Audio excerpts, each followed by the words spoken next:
বুধবার থেকে 4 দিনব্যাপী দ্বিতীয় western engineering president cup golf tournament 2024-এর পুরস্কার বিতরণী অনুষ্ঠিত হয়েছে।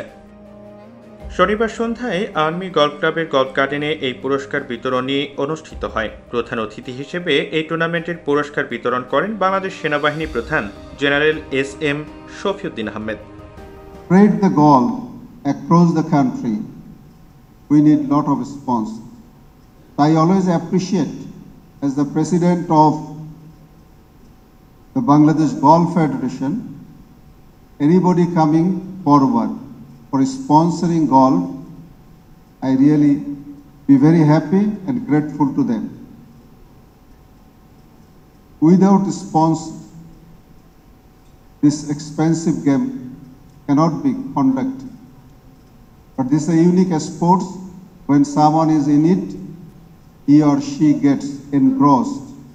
And sometimes, I don't know whether it will be an appropriate word or not, to me someone gets addicted to this golf.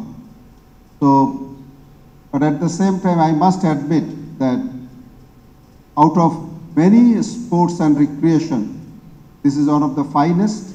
Amateur গলফারদের নিয়ে আয়োজিত 5টি ক্যাটাগরিতে এই টুর্নামেন্টটি অনুষ্ঠিত হয়। টুর্নামেন্টে 817 জন গলফার অংশগ্রহণ করেন। এর মধ্যে বিদেশি খেলোয়াড়ও অংশগ্রহণ করেছেন।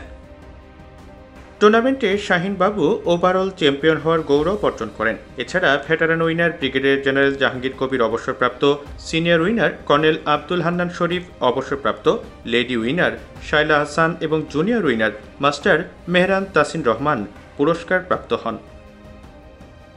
অনুষ্ঠানে উপস্থিত ছিলেন major general Khan Firoz Ahmed, military secretary, সেনাবাহিনীর সদর দপ্তর, ঢাকা সেনানিবাস এবং প্রেসিডেন্ট আর্মি গলফ ক্লাব।